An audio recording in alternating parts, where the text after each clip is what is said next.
Let's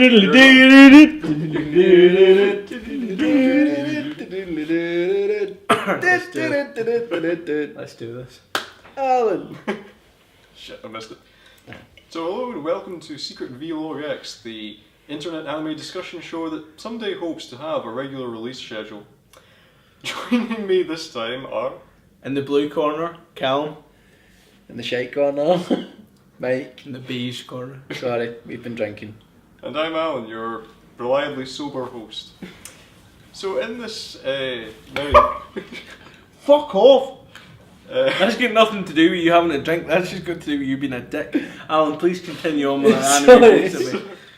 So if you'd... Sorry. So if you'd like to dine with us in hell tonight, the viewing catalogue, would you say, for this episode is going to be Cowboy Bebop episodes 7 through 9.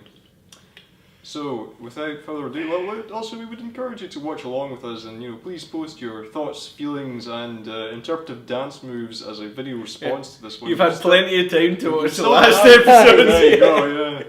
Yeah. Did you not say that the first one we did of this was like nearly a year ago? I think it was. There's no fucking excuse for that. We're so sorry. So sorry. Show, but we endeavour to come We back. get there in the end. Yes. We're like the tortoise. We get there in the end and win. Huh? We'll get that hair yet. But You've got the we hair. encourage you that to... there. I said you've got the hair. Never mind. Oh, sorry. yeah. But yeah, we would encourage you to watch along with us. But if you could please refrain from posting any spoilers, up to the episode that's currently being watched, just in case. So on that note, I think we should push on. And episode 7 will be the first order of the day, and that is Heavy Metal Queen. So, gentlemen. Well, people. I should probably summarise the episode first. Actually, So the episode begins with a very hungover Spike and Faye chasing this bounty that all they know of him is that he has a tattoo of a dragon. Now this leads Spike into a barroom brawl where he meets VT, this heavy set, I think you would say, woman, with a predilection for heavy metal music. And this curious kind of Rumpelstiltskin style guessing game going on where she will pay a huge stack of money that's built up She over looks the a bit years. like Rumpelstiltskin. Well, you said it, not me. But it's where she will pay this huge stack of money that has accumulated over the years to anyone that can guess her name. So, what did you think of this one? I mean, I would have actually said that this is one of the less memorable of the episodes we've encountered so far. Can I just say, well, I actually really enjoyed this one. We've got a little bit of a disagreement because it's episode 9 that we watched. Yeah. You think that's one of the better episodes? Yeah, of this block, I would say. Yeah, and I wasn't as keen on that. The one thing I would say about it is just straight off the bat, this VT woman, I did not get that she was woman. Now, I did not watch the dubbed version, I watched the subtitle version. And it wasn't up until the line where she said that she had a husband that I assumed she could have been a guy. Yeah, hey, right? nothing against that. But I sort of looked and thought again, I did the double take and realised, this is a woman, and I had no idea, and I don't know, is it supposed to be clear that it is a woman? I watched the non-dub version, and I was always pretty clear it was a woman, because, it's just the vibe that she had about her, and the cat, and, there was... It doesn't look like a woman. She's at a all. bit androgynous, point, I would say. Yeah, I think that, and I would say that as well as that in the barroom brawl, the guys that they're fighting against actually do say "get him" when they're referring to VT. They. That's what I'm saying. I she's think a man as well. it comes across to me as if it's deliberately been set up. They don't think, and to me that was part of one of the reasons why. Was that not one of the reasons why nobody could guess her name? I don't know if they really touch on it to that extent, but I think as well that she's got quite a sort of, what you would say, traditionally quite a masculine job, in that she's a trucker as well. She's a sort of long distance haulage driver. But she comes across as trucker, this sort of almost this sort of vigilante sort of crusader type as a well, little bit, where she actually despises bounty hunters for what they are, which and you realise there's a backstory to that as to why she despises them, but in herself she is also this sort of crusader who. You get the feeling everybody talks about her reputation, so it's like she maybe works in this sector, and when somebody's being taken advantage of or something like that, you get the feeling that maybe she sort of goes to their rescue and that's maybe what she's known for. That's the sort of vibe that I got. Well, I think one of the things that there's two things that this episode I believe is referencing. One of them is a film which I've not seen called Convoy, and there's also I've seen Convoy. Have you seen Convoy? Yeah, What's it with like? Duck. Again, I know I keep saying this in so many videos we make. One that I saw when I was a kid, but I remember loving Convoy when I was a kid. But I do remember that it was it Peckinpah's last film? Really? And I think it was James Coburn that ended up having to come in directing it. Was it That James can't have Coburn? been Peckinpah's last because Or wait a minute, was it Lee Marvin or James Coburn? I can't remember. One of them came in and directed it for it him. can't have been Peckinpah's last because he. Well, it certainly is a Peckinpah film. Because he lived long enough to do the Osterman Weekend, and that was what 84, 85. Was Convoy before that? 78. Is it? Partly, yeah. But Convoy definitely is a Peckinpah film. No, And I know, and again, referring to our friends at the Cinephile, the only reason that I know about that is because they did a Peckinpah thing, and they were talking about Convoy and how someone, and how he was so high on drugs that he couldn't direct it. Oh, I didn't know that Peckinpah was that way inclined. Oh, wild. I mean, I heard he was a bit of a Oh, character. absolutely wild. What a guy.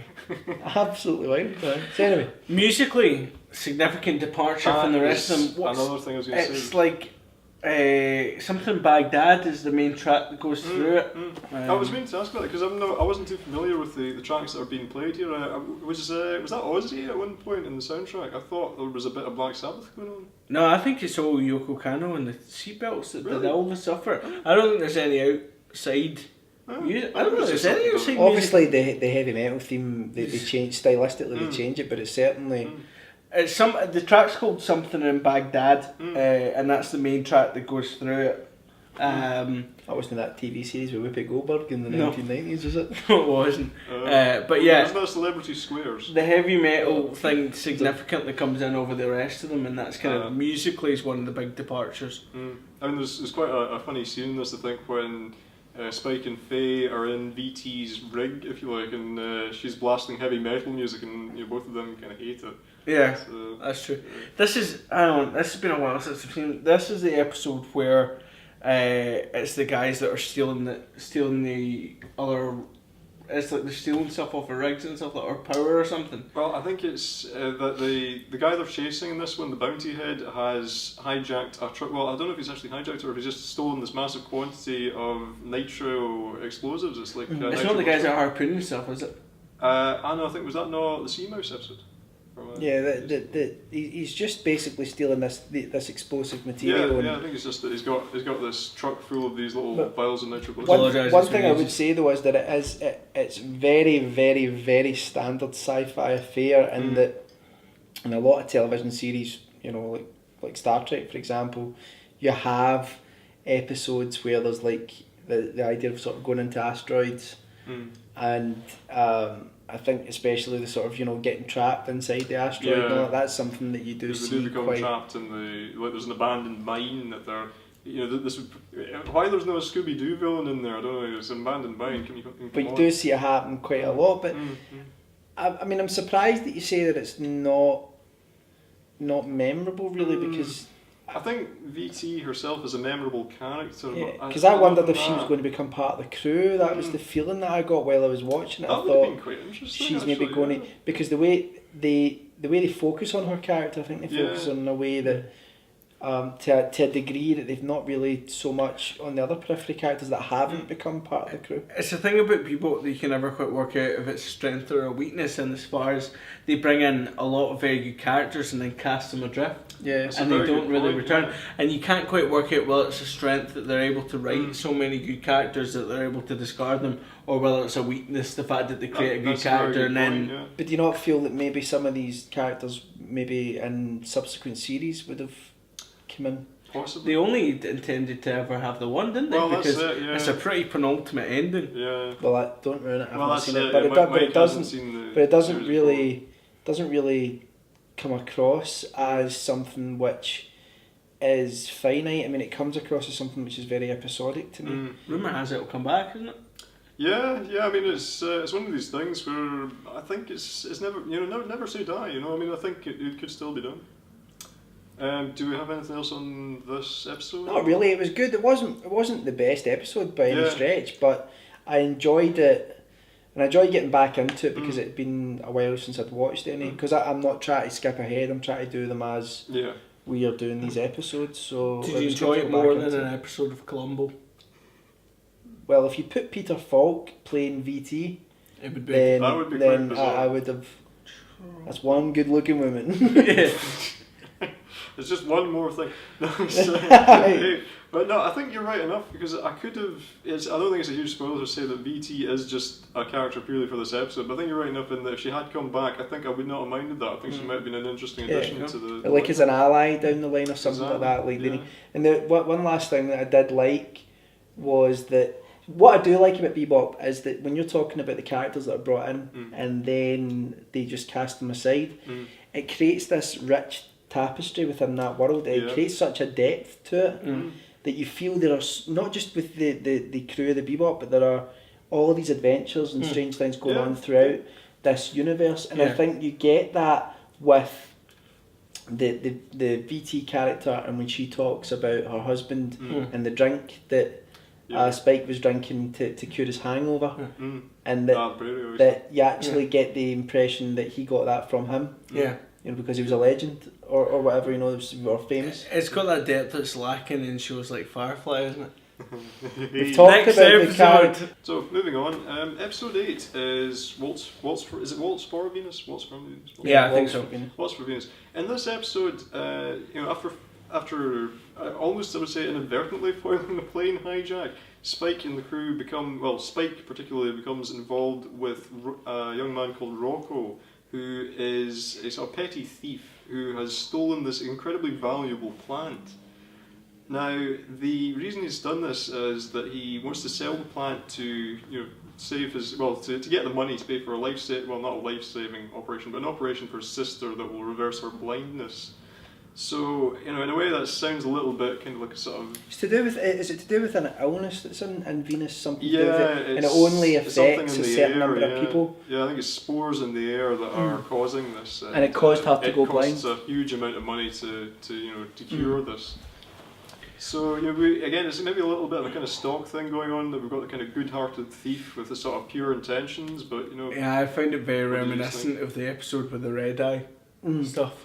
It was a Yeah, good that's a good episode, point. but it's almost one that disappears quite easily into the Bebop storyline. 'Cause I think if you spoke to most people that were a fan of it, it'd be the episode they would recall the least about. I think what I would say about it, I would start off with my criticism of it, which is that there were a couple of lines in it that are really, really, really hammy and really, and the only thing I think that actually saved it from teetering over into over sentimentality is the fact that, spoiler, but that Rocco bites the dust. I think that's, in fact they have that, and it was quite a clever little thing where where he uses a martial art move on a character that Spike had showed him, and he's all happy with himself, and then he gets killed or he gets shot, and which leads to his death. And I think that is something that was quite interesting. But there were times when I was watching it where I thought, like, the whole master thing and all that, as much as it was kind of meant to be jokey, at the same time I did feel kind of like it maybe wasn't jokey enough. It almost came across as if it was, I don't know, like the line, like Rocco's last line is really, really, really terribly cheesy. No, that is true. Where he said, if we'd met earlier, would we have been friends? Would we have been friends? If we'd met earlier in my lifetime, would we have been friends? And, it actually felt outside of what I'd seen in Bebop so far. It's always walked the line beautifully between something which is tongue in cheek, but also has a dramatic element, an adventure element to it. And I think in this episode it did cross over slightly in the wrong direction. But that being said, I think the idea of trying to save the sister and all of that, and also the fact, again, like we said previously, about the fact that it's this rich tapestry of characters and adventures and things that are going on, and this is another thing that you feel that Spike's a really interesting character to me, because he comes across as almost like a sort of almost like a sort of cool teenager or someone in his early 20s, right? He's a Bob Dylan type character, Right. wasn't that part of it? But well, to me, I'm just saying what he comes across to me. He comes across to me as this sort of cool, almost Generation X type character, where he's not really responding emotionally to things, but you realise that all of these bad things have happened to him, and he's seen all these bad things, and he's able to sit within them and react to them in an emotional way, but then he's able to just move on in a way that maybe other people couldn't. Because I think he takes a distance to everything, really, doesn't Yeah. he? That's part of his strength, and that's part of why he manages to persevere as a character, because he's able to kind of bypass a lot of the... And I think in a way it maybe kind of plays in a wee bit with the kind of noirish element of the series as a whole, that you've got this thing where Spike is this kind of, he is the hero, but he has a slightly murky past as well, so you get the feeling that in a way, when you get someone like Rocco who comes along, he almost seems like the purer character, and I think it is very much the kind of film noir feeling that to save the woman, which again was a typical thing in that kind of genre, they have to sacrifice the purest one of them to accomplish this. Yeah. But one thing I thought that you might like for this one, Cam, particularly was the bit about the Jeet Kune Do, where Spike actually does come out with, it's not quite the quote, but he's Bruce telling, Lee, be water. yeah, it's just be water. Because there's a very famous Water interview, can flow or it can crash. but there's also a very famous interview with Bruce Lee, which is Be water, man. it was just just sitting there watching it, and I was just like, this is just from, and I used to do Jeet Kune Do. Doesn't actually give me any. Killed a man. Had to pack it. I know. Just to watch him. I was never very good. That's why I had to stop. But it was interesting hearing all that stuff. But that's what I'm saying, is that didn't come across as comedic enough to me. I think this is quite a downbeat episode. No, it is a downbeat. Well, the end of it certainly is. But what I mean is that it came across as hammy, which I don't really feel that Bebop came across to me before.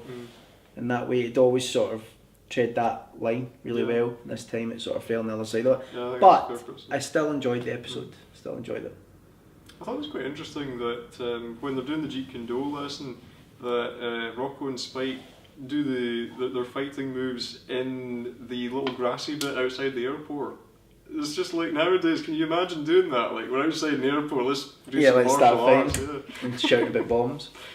Sorry, I didn't do that. Maybe in the future it's a more camera place once Al Qaeda's gone. I liked the beginning of it, and the plane, and the ship. I was going to say about that as well. I like Spike's eye mask. Yeah. When Spike's sleeping at the start, he's got this little mask with eyes on it. Yeah, because he totally batters someone with it still on, doesn't it? What a guy. What a guy. Because I think there's that kind of thing that you don't really know at the start, when Spike kind of thrashes the guy that's trying to hijack the plane. You don't really know if he does it consciously or if it's just a reaction for him in a way. Yeah. There's that kind of bit of ambiguity. There is that, but I did read it that he was just play acting, that it was just because totally obviously they were there because somehow they knew that they were going to do that to catch them, so... I have to say, it's quite an international team of hijackers as well. They do seem to... Aye. I think there's some great pains taken there to not profile anyone. It's almost like the international rescue of hijack teams, if you like. But, even though they're all American. But there's maybe not a great deal else to really talk about this episode. That's the thing, there's not really... I think some of the other episodes, there is a bit more depth to them, but... Next episode, do you think? Shall we just move on to it? Yeah. I'm not trying to say it's definitely, but I'm just saying that I don't really have anything else. Yeah, I don't think it's... So I think episode 9 is probably going to be the biggest, most significant one for this block, as this is the introduction of the fourth and last main character, Radical Edward. Radical Edward there. Like you're Japanese. Maybe. Not racist. But this episode, Jamming with Edward, is... The plot is a little bit convoluted. Effectively, it begins with this kind of HAL 9000 style computer that controls a sort of laser defense weapon in the space above Earth, and it has become, as it's self-aware, it has become lonely, and it's taken up drawing these kind of sort of naive pictorial drawings in the deserts of South America, using his lasers to etch the sort of carvings onto the ground. And the police, understandably, have not taken too kindly to this, as they think that the weapon's fallen into the hands of hackers, which gives them an excuse to have this crackdown and place bounties on, the heads of particularly this most wanted kind of super hacker called Radical Edward, who no one seems to know what they look like. But of course, this being anime, it's an 11-year-old girl. So Is she that's a spoiler about that, yeah. Oh. But the thing is, if Fuck! I've not seen that bit yet. if you had what? I didn't know she was 11. Well, I don't know. Well, it's pretty much Yes. implied. Yeah, well, no, I assume she was a kid. The thing is, right? I just like to be dramatic. If you had the ability to draw on the Earth, would you draw animals? You wouldn't. Or a bobby. You'd draw a massive bob or a massive pair of tits. That's what you'd pick. That's what I'd personally draw. But that's why I've not got in charge of a giant laser. If you were like a cyborg satellite, Cyborg satellite. You wouldn't draw animals. What would you draw? you might like What would Hal draw? animals. You'd probably just draw humans strangling each other, falling off a cliff and stuff like that. I'm really not enjoying this, Callum, because we're basically doing this with our feet. You're the one that's doing it now. My foot's just there. But yeah, it's. I thought this was quite a fun episode. I think certainly compared to the previous one that was quite downbeat, this is a sort of much happier, kind of jolly episode. I think Ed is just inherently an amusing character in herself. One of the first things she does when we encounter her is we get this scene where the police come looking for Radical Edward, and they come in waving their guns around, so Ed just quietly hijacks their car with her kind of little remote control PlayStation controller and flies it around just to freak them out, eventually crashing it. So My worry is this, right? I have to say, I didn't really like her character, really. I found her a bit annoying. Controversial. And also, she just Good reminded luck, she's in for the rest of the episodes. I know, that's why I'm a little bit. She reminded me of the kid out of RoboCop 3.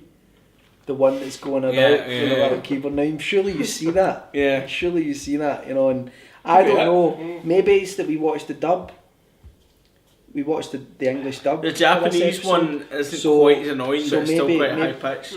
And I don't know, like when I was a kid, I totally was fine with like these sort of young sort of kids being hackers and all this sort of stuff. And now it's like it just seems such a stupid concept that it's not just that, it's also just the way just the way she acted. She just seemed to annoy me. I'm hoping that there'll be more to her character as it goes on, and maybe I'll like her a bit more.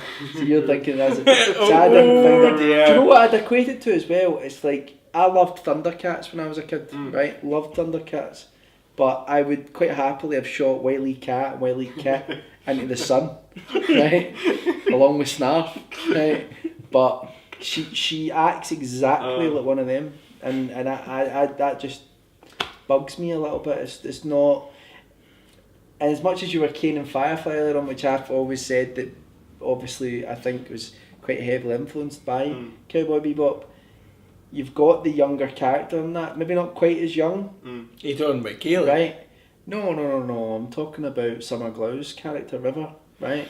She's just a bit special needs. Right.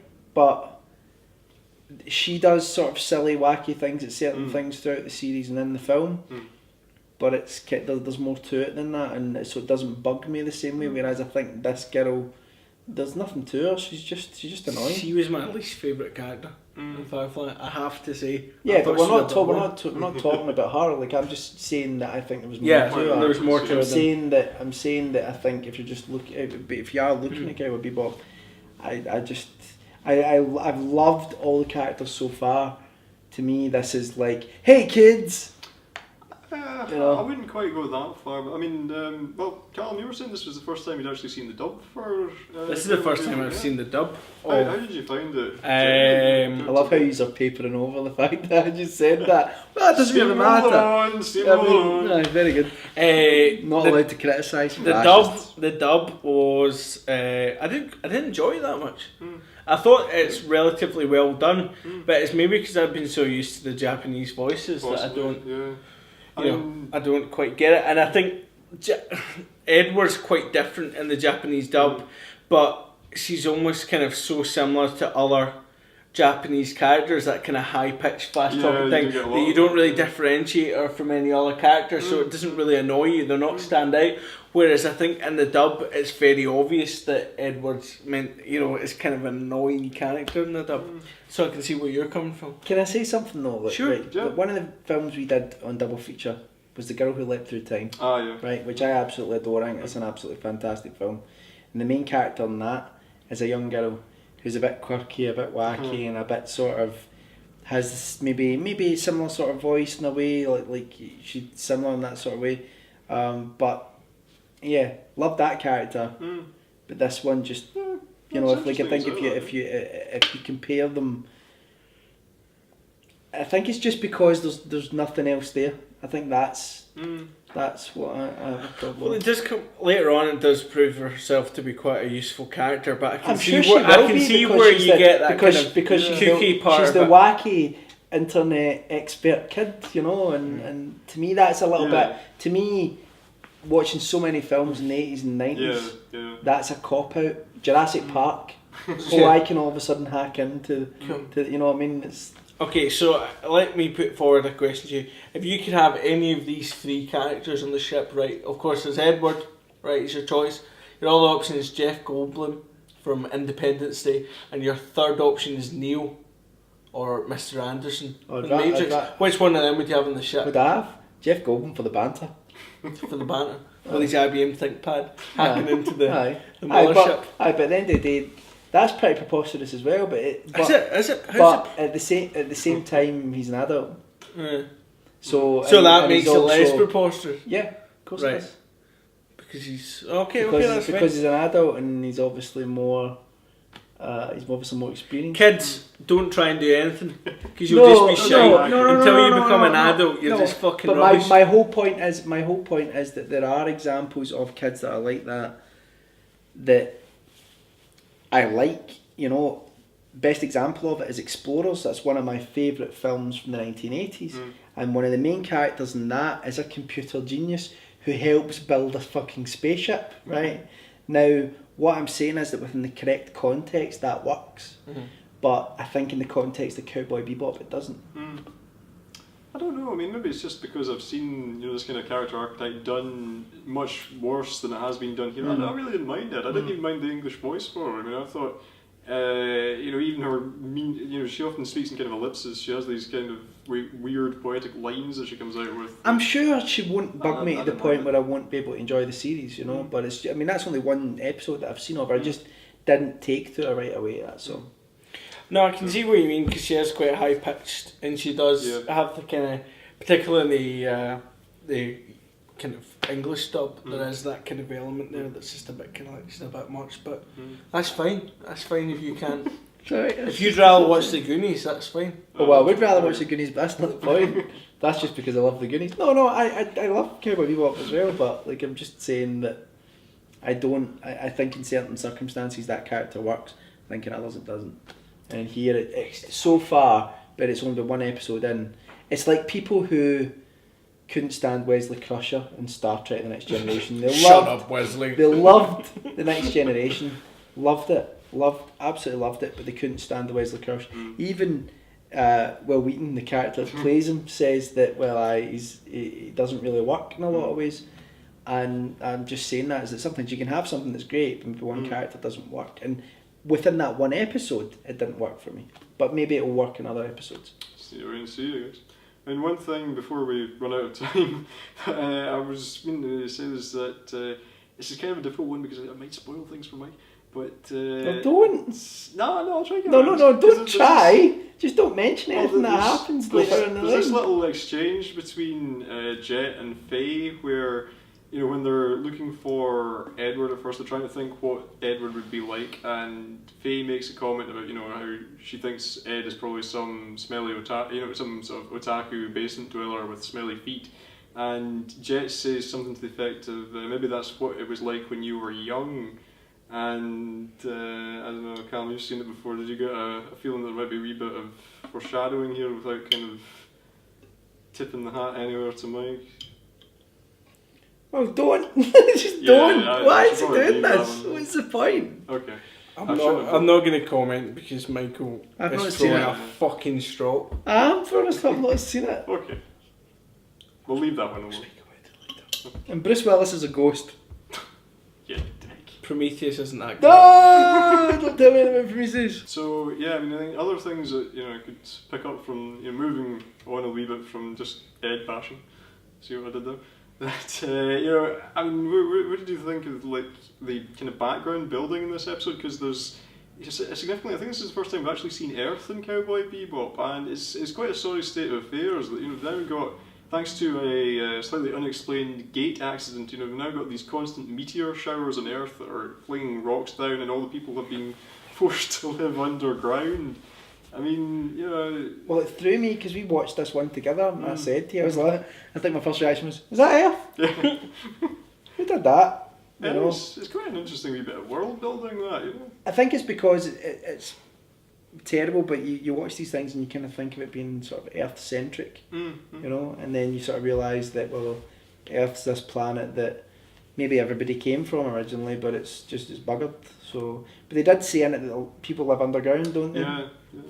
Because it was the first of the kind of light gates that they built, and it exploded and it ravaged the environment. Again, another great bit of backstory for the universe, to sort of give it that A bit like Lost in Space. Remember there was a Spacegate tragedy in that. Perhaps that influenced Cowboy Bebop.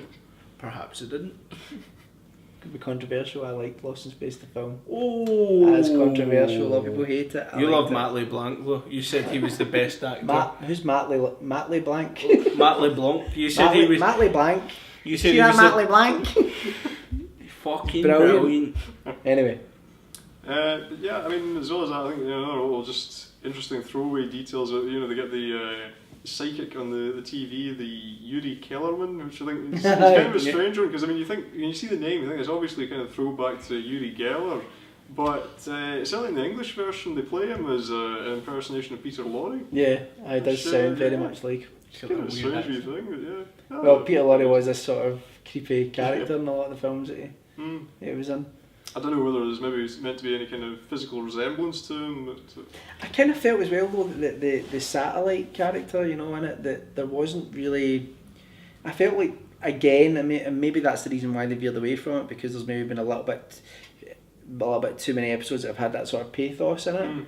But that, in a way, that kind of almost acted like the MacGuffin of the story, that it sort of gave it an excuse to have, but there wasn't really anything surrounding it. It didn't really explore this, because it's quite a sad idea of this satellite that's so lonely that it starts painting pictures. Basically, I mean that's it, and it's a beautiful idea. But painted over the whole, and then there's that whole thing at the end where they can't get the reward because the computer program's not deemed as human. So, and they kind of gloss over that slightly, but it's got that whole kind of Ridley Scott Blade Runner type vibe to it. We were saying that. How many times did the crew of the Bebop actually get paid? Hardly. I think it's twice from memory in the entire run. Yeah, it's probably being generous.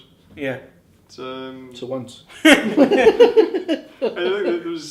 think the one thing that was quite interesting was that they described the satellite as being a weather satellite, and it comes to light that it's got this massive laser cannon on it. And it's also got, it's sort of rubbed off a bit due to time, but it's got this United States flag on the side of it. Is it the weather satellite that's doing it, or is it not controlling the defence satellites? I thought it had started controlling the defence satellites, and that was it. Because there was a whole load of the defence satellites that were firing lasers at them later on. I think it was that controlling the other satellites. If it was a weather satellite, it itself wasn't actually defending itself when Spike flew in. It was all the other satellites that were doing it for it. If it was a weather satellite, you should have had the voice of Michael Fish. Should have predicted a hurricane. Don't worry, stop with fucking Prince Charles. As they're trying to do now, that was bullshit. That was a very good script that somebody wrote for him. Do you want to do Woody's roundup then? I think we probably should. Michael Down with the monarchy, what I mean to say. Let's round it up without Michael fucking annoying me this time. Sorry. Yeah, so this was, I think this was quite an interesting 3 episodes to have together, because this is the sort of, we've got the crew now in a way, and I think this is kind of like the last the last point at which we'll see kind of just the kind of building of the cat. Well, maybe not the last. We'll see the building of the character. It's the last major it's character the last- introduction. It's an awful long It's quite way a- to build up all the Well, characters. that's So what I it was was 9 going to say. episodes. Yeah, that's the 9th episode we're into now, and I mean, I think it's interesting that they approach Bebop in this way. That it That's does why take I them- said I wondered if there were going to be more series. You know? See what you mean, but yeah, no, I think it's interesting that they show you what the crew is like before they're all in place. That you do get that sort of amount of time where it's just Spike and Jet, and then just them and Faye to some degree as well. And it does go over it later on. You get a bit more of the idea of the backstories of various characters, particularly Ed. I think it's quite an interesting. Evil tactic. Ed. Evil Ed. Oh. You're so cool, Brewster. On that bombshell, I think we should probably just call it a day. So yes, we think we would. I say we would very much encourage you to post your comments and feedback. Let us know if you've been watching the episodes along with us, even though it's been. We won't leave ages. as long this Yeah, time. we will do our damnedest to get the next one out in better time. And yes, we hope you'll join us again and see you, Space Cowboy. Wave! I'm just saying wave! Cool. Did you see how violent that was? Just.